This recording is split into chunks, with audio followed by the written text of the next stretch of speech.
Hey gang, AV here. Welcome to my review of the G.I. Joe Retaliation Cobra Commander. This was a Wave 1 or a Wave 2 Cobra Commander. This is also the black variant for that particular figure. There was a blue one, but I don't have that one. I just have the black one. As you can see, I got him on clearance for $6.50 at Walmart. Flipping the box over, we just have some pictures of the blue Cobra Commander again. And up here it says, Cobra Commander is the evil leader of Cobra and the most dangerous man alive. His staff of power strikes with fury, launching a venomous missile from the snake's mouth. That's all I got to say about the packaging. He does come with this instruction sheet, which shows you how to assemble the staff and how to fire it. And here is the figure himself, who cannot stand because he doesn't have a figure stand, for one, and for two, the staff is so freaking heavy in his hand that he just falls over with the weight of it. So let's get the staff out of the way here. It looks decent.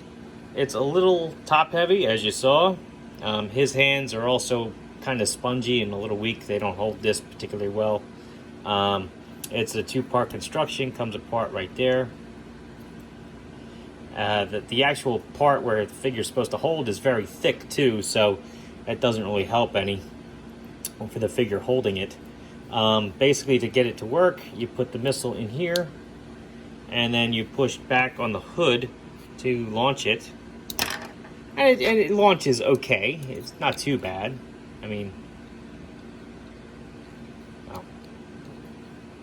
want to get it in there all the way. I mean, it's decent, but again, this particular figure can't hold it. It's too heavy for them. So it's kind of a wasted accessory for that fact. Let's have a look at the figure himself. He also comes with this weapon right here, which is in his left hand. I don't think this is based off a real weapon. If I'm wrong, please let me know in the comments. I've said it before and I'll say it again. I am not a weapon aficionado. I don't mind going to the firing range. I have a couple pistols at home, but I don't know all there is to know about this stuff. So please educate me and everybody else watching if you have anything to add. But he comes with that. He also comes with this pistol, which honestly I wasn't expecting since it was in his holster in the packaging and I didn't notice it. So that's pretty cool. Some of the detail on the figure himself before we get into articulation.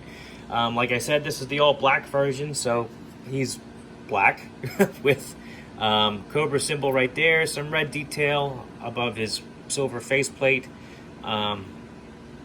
His tassels there on the left-hand side are gold, and that's it. Everything else is black. Articulation. His head is on a ball joint. Can do a full 360. Can look up and down slightly, but not enough to really notice. Tilt from side to side, again, slightly. Not enough to really notice. Arms can do a full 360. They go up very far. No bicep joint, single joint at the elbow, can go from side to side, but cannot do a full 360 because the molded elbow right there. Wrists, full 360 degree rotation there at the wrist, and it does not appear to have a hinge. Torso articulation is there, and it's unhindered by his bandolier, which is nice. Legs, kick his legs up about this high. Back about that far. He can do the splits almost flat. He's got a single jointed knee, and that's it. Nothing below the knee. So I mean, it's not the best articulation. This was back when they had limited articulation in the line, which is unfortunate. He looks kind of cool, but he's you know, he's not the best Cobra Commander we've come out with. Anyway, I think the best Cobra Commander they came out with is the one I'm going to review for you next week. So stay tuned for that. Let's do some size comparison. Here he is next to a vintage G.I. Joe figure, namely Snake Eyes. I kind of like the way that turned out last episode, so we're going to put them back to back. As you can see, he's noticeably taller.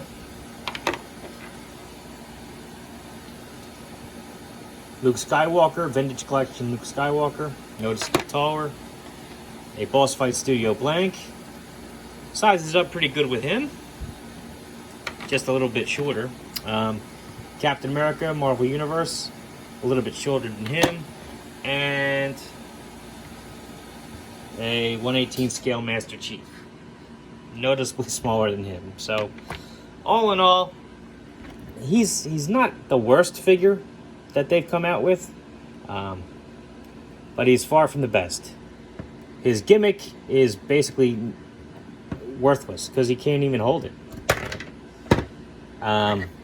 His weapons are pretty generic, nothing really to speak home about. And his paint apps are limited.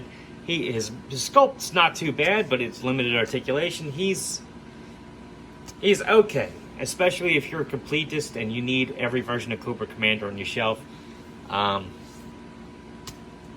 know, he's not worth really hunting for unless you're doing that. He's a decent figure, but far from the best. So anyway, this has been AV. This has been my review of the G.I. Joe Retaliation Cobra Commander. The Ultimate Cobra Commander I will be reviewing next weekend. Or next week, I'm sorry. So stay tuned for that. If you like what you see, if you like this video, check out my channel where I review a whole bunch of G.I. Joe and other 1/18 scale figures, vehicles, and accessories. If you like what you see there, then please subscribe. And as always, thanks for watching.